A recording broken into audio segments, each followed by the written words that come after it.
আসসালামু আলাইকুম সম্মানিত ভিউয়ার্স, কেমন আছেন? আশা করি সবাই ভালো আছেন। আমি বিগত দিন টেন্সের উপর একটি ক্লাস করেছিলাম। সেটি ছিল টেন্স কাকে বলে এবং প্রেজেন্ট টেন্সের শ্রেণীবিভাগ নিয়ে আলোচনা করেছিলাম। আজকে যে বিষয়টি নিয়ে আলোচনা করব সেটি হচ্ছে ফার্স্ট টেন্স। তাহলে চলেন আমরা দেখি ফার্স্ট টেন্স কাকে বলে। ফার্স্ট টেন্স যে সেন্টেন্সের অর্থ দ্বারা অতীতকালে কোনো কাজ সংঘটিত হয়েছিল বা ঘটেছিল, হইতেছিল বা চলতেছিল বা হইয়াছিল এরূপ বোঝায় তাকে ফার্স্ট টেন্স বলে। যেমন he went to market, he was reading the book, he had done the same. এই বাক্যগুলো হচ্ছে ফার্স্ট টেন্সের উদাহরণ।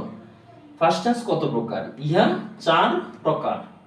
যেমন first indefinite tense, first continuous tense, first perfect tense, first perfect continuous tense.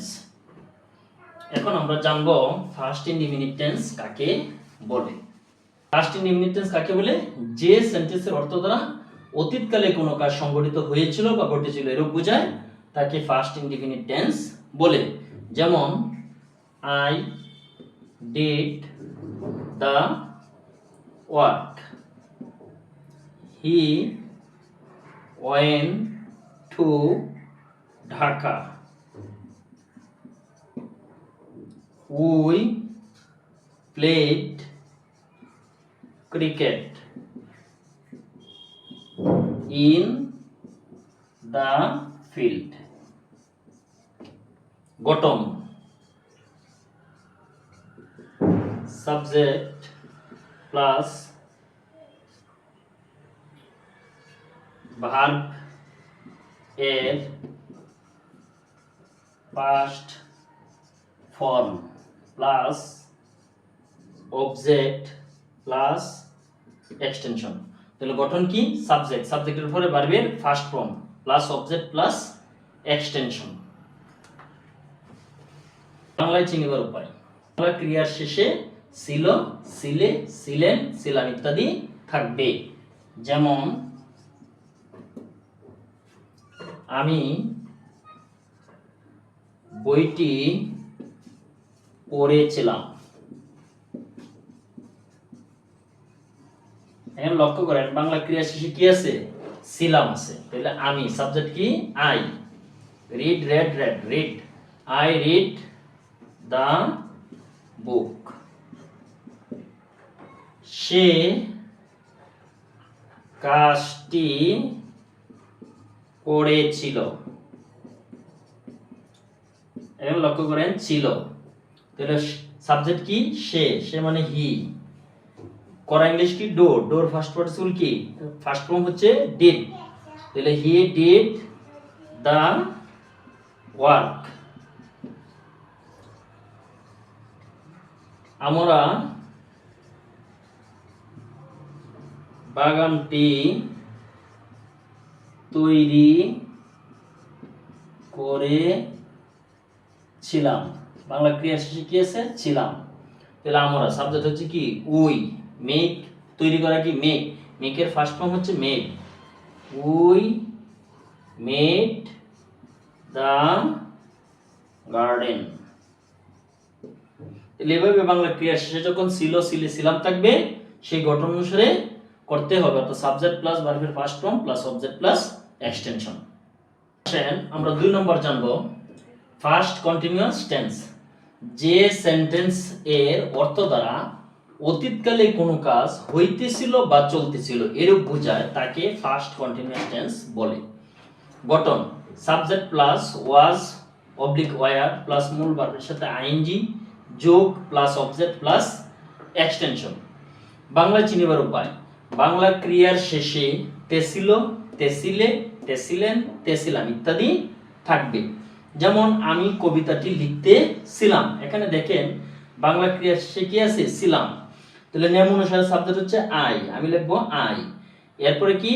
Was were, তাহলে I এর সাথে কি বসে? ওয়াজ। I was. লেখা ইংলিশ কি? রাইট, রাইটিং, ভার্বের সাথে আইএনজি। এরপর অবজেক্ট কি? The poem. এভাবে যদি এখানে এক্সটেনশন থাকে তাহলে এক্সটেনশন আমরা ব্যবহার করব। বালকেরা মাঠে ফুটবল খেলতে ছিল। এখানে লক্ষ্য করেন তে ছিল, তাহলে সাবজেক্ট কি? বালকেরা, দি বয়েজ, দি বয়েজ। এরপর অক্সিলিয়ারি ভার্ব হচ্ছে ওয়ার, দি বয়েজ ওয়ার। খেলা ইংলিশ কি? প্লে। আমি দেবো কি? প্লের সাথে I N G, play. The boys were playing, কি খেলতেছে? ফুটবল। ফুটবল কোথায় খেলতেছে? মাঠে, in the field, in the field. সে কাজটি করতেছিল। তাহলে এখানে সাবজেক্ট কি? সে। এখানে দেখেন তে ছিল, তাহলে হি ওয়াজ ডুইং, ডো বা ডোর সাথে কি হয়েছে? Doing. He was doing the work. এবার লক্ষ্য করেন, আমরা 3 নম্বর নামটা জানবো, ফার্স্ট পারফেক্ট টেন্স। যে সেন্টেন্সের অর্থ দ্বারা অতীতকালে দুটি কাজ সংঘটিত হয়েছিল, তার মধ্যে যে কাজটি অপেক্ষাকৃত পূর্বে সংঘটিত হয়েছিল তা ফার্স্ট পারফেক্ট টেন্স, এবং যে কাজটি পরে সংঘটিত হয়েছিল তা ফার্স্ট ইনডিফিনিট টেন্স। অর্থাৎ অতীতকালে দুইটা কাজ হবে, যে কাজটা আগে হবে সেটা হবে পারফেক্ট, আর যে কাজটা পরে হবে সেটা হবে ফার্স্ট ইনডিফিনিট টেন্স। গঠন: সাবজেক্ট প্লাস হেড প্লাস ভার্বের first participle plus object plus before oblique after plus first indefinite tense. এখানে লক্ষ্য করেন বিশেষ দ্রষ্টব্য, বিফোর এর পূর্বে এবং আফটার এর পরে ফার্স্ট পারফেক্ট টেন্স হয়। অর্থাৎ যে কাজটা আগে হবে সেটা হবে পারফেক্ট, আর যে কাজটা পরে হবে সেটা হবে ফার্স্ট ইনডিফিনিট। তাহলে বিফোর এর আগের অংশটা হবে পারফেক্ট, আফটার এর পরের অংশটা হবে কি? পারফেক্ট। এই কথাটা মনে রাখতে হবে। বাংলা চিনবার উপায়: বাংলা ক্রিয়ার শেষে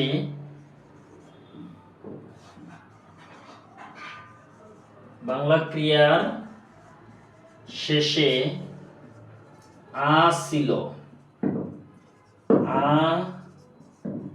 আসিলে, আসিলেন, আসিলাম ইত্যাদি থাকবে।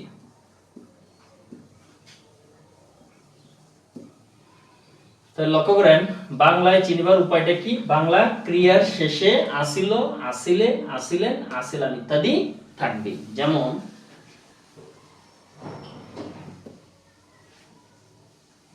তুমি বাড়িতে আসার পূর্বে আমি কাজটি করিয়াছিলাম।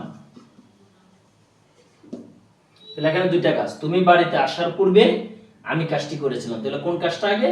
আমি কাজটি করেছিলাম। তাহলে লিখবো কি? I had done the work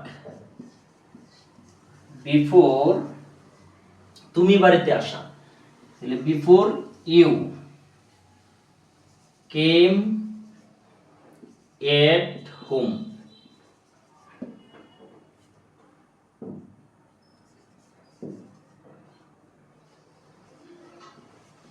doctor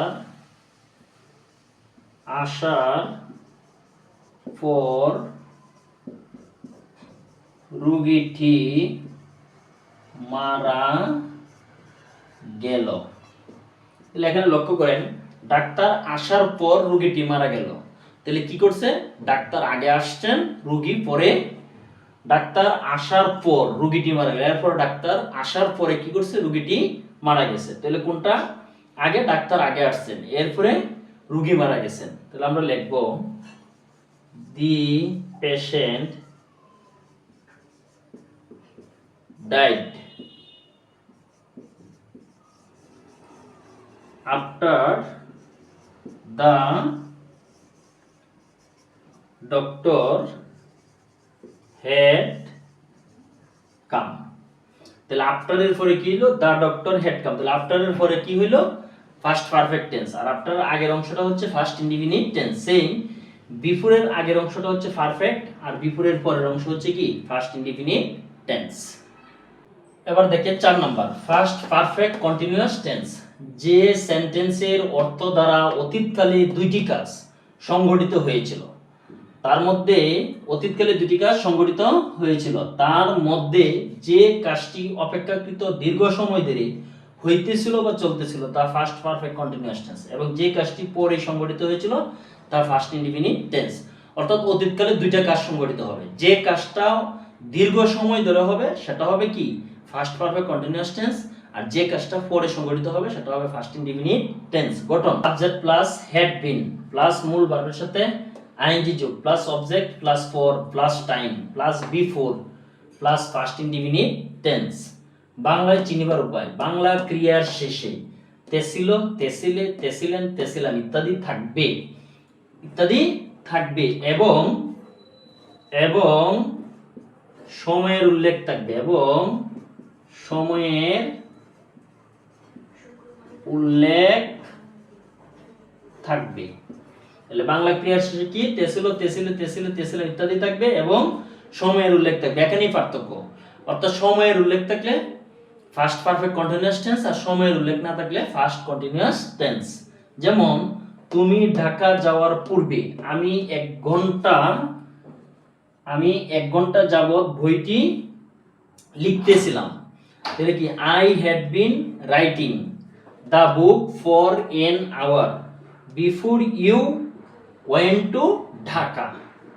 এরপর লক্ষ্য করেন আমরা 2 ঘন্টা যাবত গাছটি কাটতেছিলাম, we had been cutting the tree for 2 hours. আমরা নিয়ম অনুসারে গেলাম, অর্থাৎ দুইটা কাজও হতে পারে, এমনও একটা কাজও কি দীর্ঘ সময় ধরে হইতে পারে। যদি একটা কাজও দীর্ঘ সময় ধরে হইতেছিল বা চলতেছিল বোঝায়, তাও কি ফার্স্ট পারফেক্ট কন্টিনিউয়াস টেন্স।